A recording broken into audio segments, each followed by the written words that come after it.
Just analyse one deal a day. Well, hang on.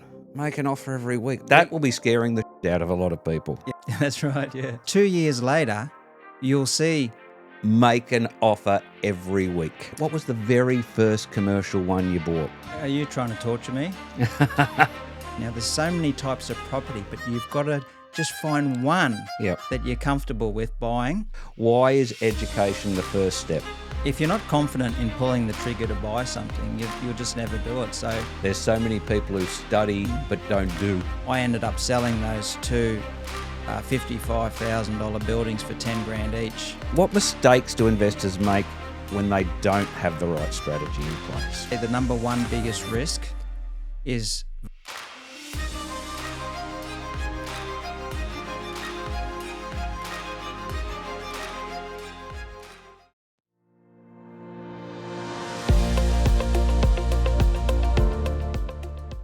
Hi, I'm Andrew Wright, Principal of Professional Southport, and this is the Andrew Wright Property Podcast. I've built a multi-million-dollar property portfolio, delivering a 7-figure annual rental income, and led my real estate team through thousands of sale and lease transactions. In each episode, I share real deals and strategies that will help you find, fund, and operate profitable property deals. The aim of this show is to provide education and build a community of like-minded investors who can collaborate, share insights, and help each other in each other's journeys. You can make excuses or you can make money, but you can't do both. So come and join us. Hello and welcome back to the Andrew Wright Property Podcast. Today we're breaking down the 5 steps to buying your first commercial property. If you've been following this show, you know that Andrew has a passion for investing in commercial property, and you've maybe only ever dealt with residential. This is going to be your 5-step plan into getting into your first commercial property. Commercial property can seem intimidating when you're starting out. There are different asset classes, different finance requirements, leases, zoning considerations, and valuation methods. But the reality is that buying your first commercial property becomes much easier when you follow a proven framework. Andrew, you've purchased industrial sites, development sites, retail properties, and value-add opportunities across Queensland. So let's walk listeners through exactly how they should approach their first commercial purchase. Sounds great to me, Adam. Perfect. Let's do it. What was your first commercial property before we start? What was the very first commercial one you bought? Are you trying to torture me? We did do an episode on it. Yeah, no, the first commercial property I bought were 2 little industrial sheds that looked like a lock-up garage with the garage door that just slides up and down, and it was a brand new arts and crafts market at Hope Island, which was the developer was selling that we'd have a 15% rental return by selling these little like garages to people who wanted to set up an arts and crafts business on like the Carrara markets. He's saying, you should be able to get $150 to $200 a week rent. You buy these things for 50 or 55 grand a year. What an awesome return. And unfortunately, I didn't understand replacement value, for example, like that land and those little sheds would have cost the developer probably 10 grand to build, and I paid $55,000 for the things. And the whole concept was a great idea, but it was out in a rural Hope Island area. Before all of that development was ever done, there was just cows and open pastures at that time, and the whole development failed. And I ended up selling those 2 $55,000 buildings for 10 grand each. Wow. After losing money for 3 or 4 years, paying body corporate and rates on them. Wow. Look that Thanks episode. for asking, Adam. Yeah, good start to this podcast. Look back, there is an episode about that and a few other mistakes that you've made along the way. But today is about the 5 steps about getting it right. But before we get to that, look, I think a lot of our listeners probably have only ever done residential, and hopefully we've sparked a bit of interest through our earlier episodes in commercial. Why did you move from residential to commercial in the first place? Well, after that transaction, I decided that after paying $120,000 to $130,000 a year rent for an office premises in the corporate centre at Bundall, that money would be better off in my pocket. So if you do the numbers, 130 grand a year rent at even 6.5% interest, I could borrow $2 million, which is what I ended up doing, to buy an office for myself. And instead of paying that 130 grand a year to another landlord, that was my interest on buying my own facility. So that strategy I call the owner-occupier commercial strategy, and I think we'll cover that shortly as one of the strategies. But for self-employed people, it's certainly, I think, the lowest risk way for you to buy your first commercial property and transition from residential to commercial development. Yep, perfect. All right, so let's go through them. So step 1, educate yourself and define your niche. Why is education the first step? If you're not confident in pulling the trigger to buy something, you'll just never do it. So you've got to educate yourself on the financials around buying commercial property. And if you are confident in a particular asset type, you're more likely to get the ball rolling and buy your first commercial property. Now, for me, my decision number 1 and the first step is to define your niche both by asset type and geography. So for me, because I'd already signed a couple of leases for 3 and 4 year terms paying someone else rent, and my business operated from an office premises, I was comfortable purchasing an office because I've signed leases before. I was paying someone else rent before. My business needed an office, and I knew nothing about retail property or hospitality assets or industrial sheds. For me, my comfort zone and my initial niche became an office property because that's what my business needed. I was familiar with it, and that led me to buying my first major commercial asset. So defining your niche will be different for everyone. Yep. Now, a blue-collar worker who's probably working out of a little shed or a mechanic, I'd highly suggest that might be their initial niche because that's where their comfort zone lies, and they're more likely to pull the trigger on buying their first commercial property. For a doctor who's paying rent somewhere, he's probably more likely to pick his first asset being a medical facility. And this is where it's so important that don't try and look, there's lots of different commercial property I still have no expertise in at all. You've got to define your niche so that you've got the confidence in your ability to pull the trigger and start buying assets. Now, there's so many types of property, but you've got to just find one that you're comfortable with buying.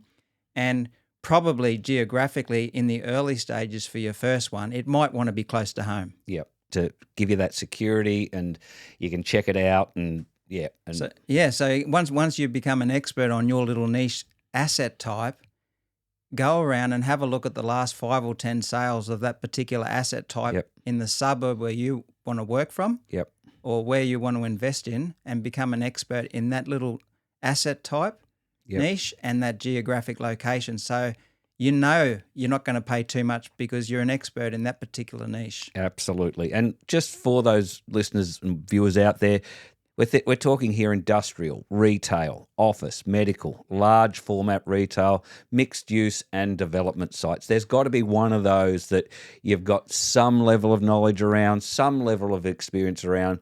Pick that, do some more research on it and start with that, and then look in your local area. All right. So step number 2, define your strategy. How does someone go about doing that? Well, everyone has a different risk profile and tolerance to risk and tolerance to return. So you really need to define what you're hoping to get out of an investment. So when I think of different strategies, the most obvious one and boring one is land banking, just buying a property and waiting for it to go up in value, a very passive type of investment strategy. Option 2 is become a developer and actually build commercial property on it, which might not be suitable for your first type of investment. I wouldn't suggest in the majority of cases. Option 3 might be to fix and flip something. So buy a commercial property, do it up, and then sell it at a profit. Generally, I don't prefer that strategy because you end up paying stamp duty and a whole heap of tax when you sell, and you start from scratch again once you've sold it. It's basically just a job flipping. In some cases, it might be a good strategy for a first investor. The next step or opportunity might be the burst strategy, which we've done a podcast on, where you buy it, renovate it, rent it out at a higher rent because you've improved the property, revalue it by paying for a valuation, refinance it with a bank, get all your money out or as much of your money as you can get out that you put into the deal, and then you can just go and expand your portfolio by buying another property. Doing it again. That's probably my preferred strategy if someone's looking to get into their first commercial property. If you're not self-employed, I would say the BRRRR strategy would probably be my preferred one. Yep. If you're self-employed, the owner-occupier strategy would be my recommended strategy, where instead of paying rent to someone else for $100,000 a year for 5 or 10 years, why don't you think of using that $100,000 cash flow to service a loan for yourself and go and buy your own property for your business? You've got no vacancy risk. You're the tenant. You're not going to move out of your own property like some other tenants can do. You eliminate the tenancy risk. And by the way, from a financing point of view, one of the downsides of commercial property versus resi is resi you can get in a 5-10% deposit, but for commercial property usually you need a 30 or 40% deposit. But if you're an owner-occupier, there are big banks out there that will lend you 80%. If you're using the property for your own business, you actually get a higher loan percentage. Really? Yeah, so owner-occupier can be a great strategy for a self-employed person. If you're not self-employed, I'd probably recommend the BRRRR for your first commercial property investment. And there's no reason I wouldn't suspect that you can't combine those two. If you're an owner-occupier, you go follow that and use the BRRRR strategy then on your own property. Yeah, great on pickup, your own, Adam. Yeah, 100%. Fantastic. And of course, you've got those others as well, but starting out there you two. So we've got, just to run through them again, buy and hold, owner-occupier, your number one pick for a first-timer. The BRRRR strategy, buy, renovate, revalue, refinance, develop a property, create equity, manufacture value, land banking, and fix and flip. Yep. Okay. What mistakes do investors make when they don't have the right strategy in place? Commercial property can be a minefield. I mean, have a look at that. You just tortured me before on the first two that I bought where I didn't know what I was doing. I'd bought a house before at that stage, which I lost money on over 10 years from 1993 to the year 2000. But there's so many minefields in commercial property. And I'd have to say the number one biggest risk is vacancy risk. Yep. So we manage about 400 properties in my business, mainly residential. And we know after doing this for 20 years that our average vacancy on a residential property is about 2 weeks. Now, commercial property can very often be 12 months, and that's the biggest risk that you've got to overcome. So if your strategy doesn't meet your risk profile with commercial property, if you make a mistake, you could be really hurting. And if you have that bad experience in day one, like I did with those sheds, most people will probably never buy another commercial property in their lifetime. And that's my concern, is you want to get the right education, get the right mentor in place, because you don't want your first one to be a disaster like I did. Yeah. And look, I want to make this point now because I normally do this towards the end of a podcast, but the whole reason for this podcast is for Andrew to help you and give you knowledge and even support around property investing, and particularly commercial. In fact, probably only commercial, to be honest. That's his niche. That's what he understands. And if you are listening to this because you do want to buy your first commercial property, do reach out. Andrew's always there, ready to give some advice and potentially even look at JV ventures. So I did want to put that in right now. If you're scared about doing a commercial deal because you don't have the experience, please do reach out. All right, step number 3. Explain this one to me. Learn how to underwrite commercial property. Yeah, look, every single day for the last 3 or 4 years, I look at every single new listing on the internet on realcommercial.com.au and commercialrealestate.com.au. And in milliseconds, I quickly have a look at those properties and work out if there's any interest from me in spending 10 minutes looking into that opportunity. So underwriting a deal is basically going to give you the comfort to go full on with some due diligence and find out more about that property, or just walk away. And the faster you can get at underwriting deals means you don't waste time looking at investments that you're not going to pursue, or they're just not worthwhile doing. So it's so important with commercial property that you learn how to underwrite. And rather than pull out a script from some book, I'd rather just talk about what I actually do. So when I pull up a listing, the first thing I'll do as an investor is I'll pull up RP data. I'll have a look at what the land's worth. What is the land, the council valuation of that land? Mm-hmm. What is the square meterage of the site? What is the likely replacement value of that site? Then I'll have a look for comparable sales in the area. I'll pull up a map and I can click a button that says, show me all the sales on this map in the last 2 years. And if there's 5 of them there, I'll click on them and see what the other property sold for.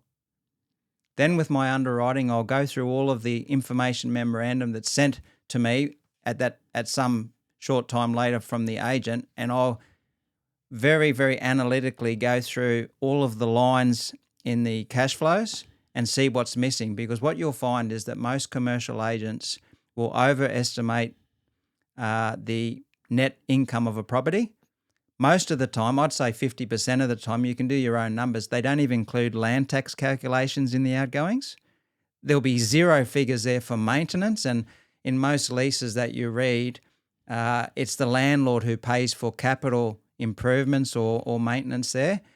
Even with net leases where tenants pay for outgoings, there are a lot of items there of a capital nature that the landlord has to pay. So it's very, very important that you become familiar with what outgoings are on a property and you underwrite it properly. And why it's so important, like if you just even add $10,000 of extra outgoings in land tax or something on a property, if a property's got a cap rate of 5% and land tax is $10,000 a year, that's $200,000 difference on a valuation. If you lose 10 grand of net income at a 5% cap rate, you're overpaying $200,000 for a property. So you've got to learn how to underwrite. Understand. How important or how much emphasis should be placed on zoning? Zoning is critical. It depends on the asset class you're buying, but you actually need to make sure that the property you're buying is zoned correctly. Now, if it's a development site, it may well be that your intended highest and best use of that site, it's not approved for at this point in time, but your strategy is to get a DA uplift, and it might be a change of zoning from rural to resi or rural to industrial. As long as you know that, that's fine. But I nearly made an offer. In fact, I did make an offer on a site last year on the Warrego Highway that was marketed as a truck depot with hard stand. After I made that offer, fortunately, I had a bit of a due diligence clause in there.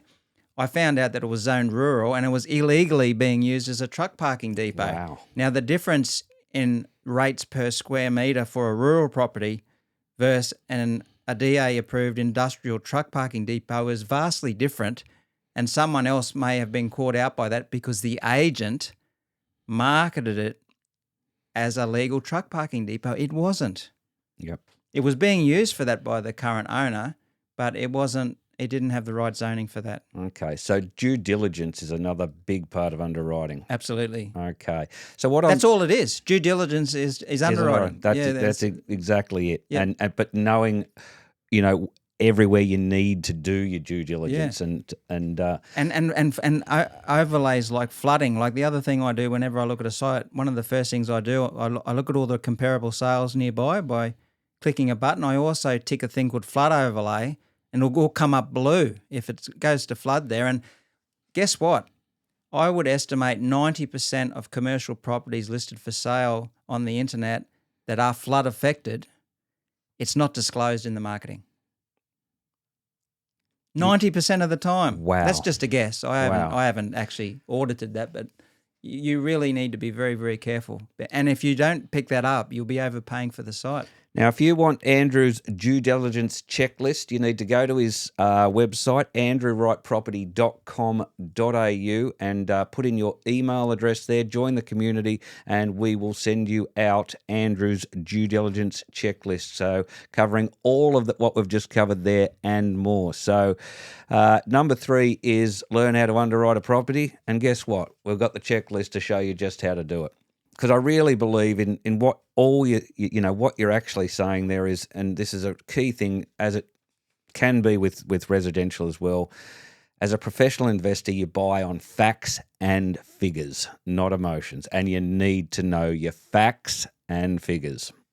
Absolutely. And over a period of time, you'll end up getting a little spreadsheet together of deals that you've looked at, and your underwriting process will get so much better over time. If you do this every day, just analyze one deal every day that comes up on the internet, and you'll develop a competence, I guess, that will allow you to do it very quickly. You'll see the land value of site, what cap rate they sold for.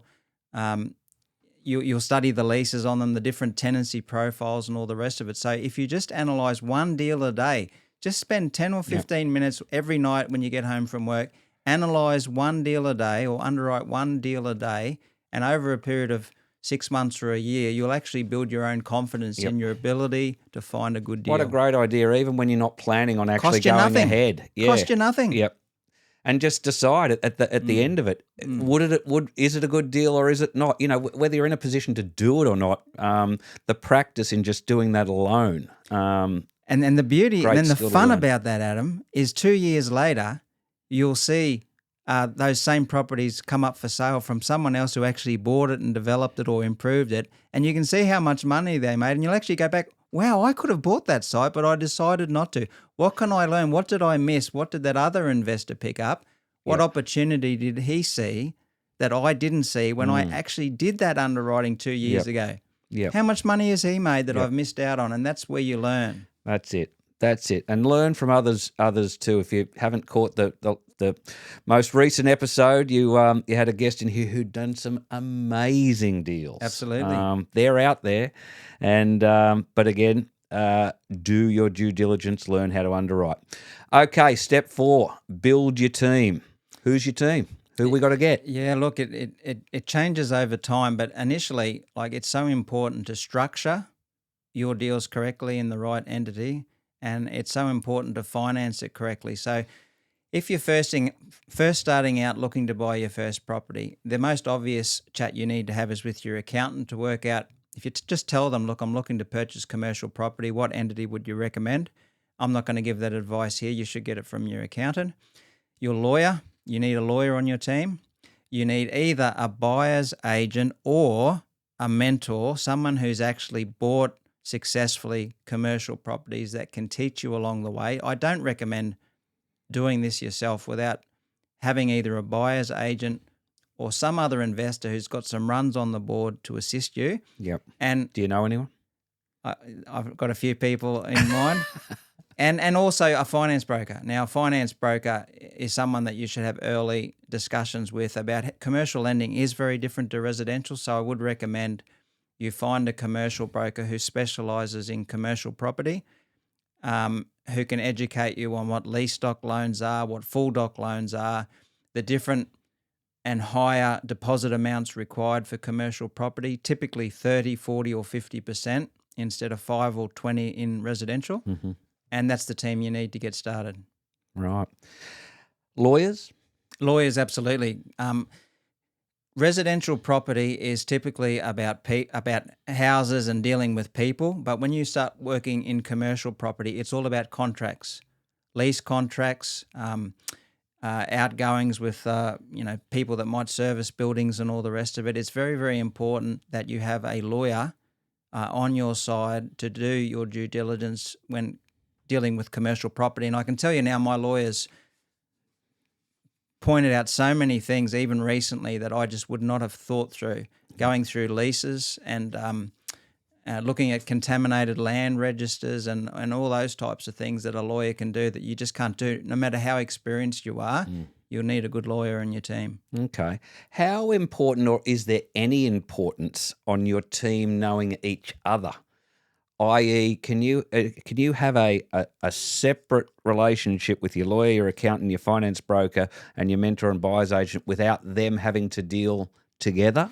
Well, I think it's inevitable if you build a portfolio that you will have teams that don't know each other. And when I say that, from my experience, when you start investing out of town in different geographic areas, for example, I'm employing different town planners, different engineers. My accountant and the lawyer, I always keep the same. That's just my preference. I mean, I have one lawyer who I have extreme faith in, and my accountant I've had for 30 or 40 years. I'm not changing. So my accountant and lawyer fix.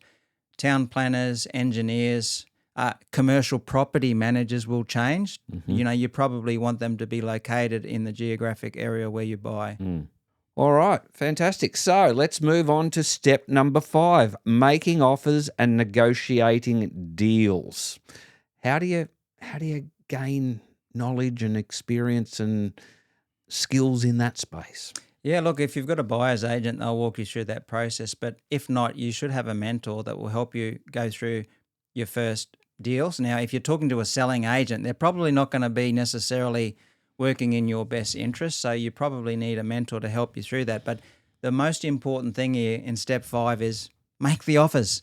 So many people go through all these courses, read all these books, and they just never pull the trigger. And initially, if you're looking to buy your first property, set yourself a guideline of making one offer every single week until you buy your first property.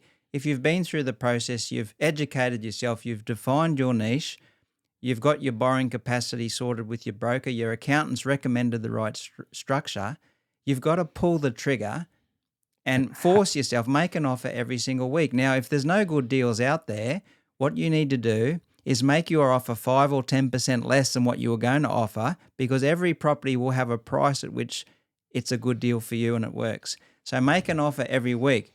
As you progress and your portfolio gets bigger, it may well be that you only make an offer once every month because you've got enough on your plate. But if you're looking to buy your first property, don't let it drag out for 3 or 4 more years. Make one offer every week until you get your first deal. Okay, now this is an interesting point. I want to drag a little bit more out of you. So, a lot of people will be thinking, well, hang on, make an offer every week. I've got to find the right deal. I've got to find, the deal of a lifetime. But what you're actually saying is, no, if the deal doesn't stack up on what they're actually asking, make an offer for where it does. Look, and go through the process, and you're probably going to get a hell of a lot of no's, but you'll learn so much through going through the process, and you might just get a yes. That's such a good point, Adam. I'm glad you said that. And there's a number of things there. Number one, even if you don't get a yes, you're starting to build relationships with commercial property agents who may bring you other deals or might come back to you in 1 or 2 years if that property goes off the market and the seller becomes more motivated to sell. You're starting to build relationships. You're starting to learn. And the other thing is, I'll give you a real life example. In Gatton, I did a podcast on a property I bought in Gatton where I didn't particularly want to pay anywhere near what they were asking. They were wanting $1.3 million. I bought a property there for $1 million simply because I promised myself I would make one offer every single month, and I hadn't made one this month. And I thought, oh, that's way too expensive. I'm going to make an offer anyway. And I offered them, I think it was like $955 or something. They said no, but a few weeks later, I ended up buying that property for $1 million. The only reason I made that offer is because I wrote down a goal. I will make an offer of at least one offer every month, and I hadn't made one that month. So putting that discipline on yourself got me that deal that would never have been a deal, because online at $1.3 million, I wasn't interested in that deal. And I think there's actually even a bigger key principle at play here, Andrew, that people can learn from you, and that is that you set yourself goals and you hold them to. You walked in here today with 2 podcasts that we needed to record because we need to get them done. And you've promised for your listeners, you'll have one out every week. And as at last night, I didn't know what we were going to talk about today. Yep.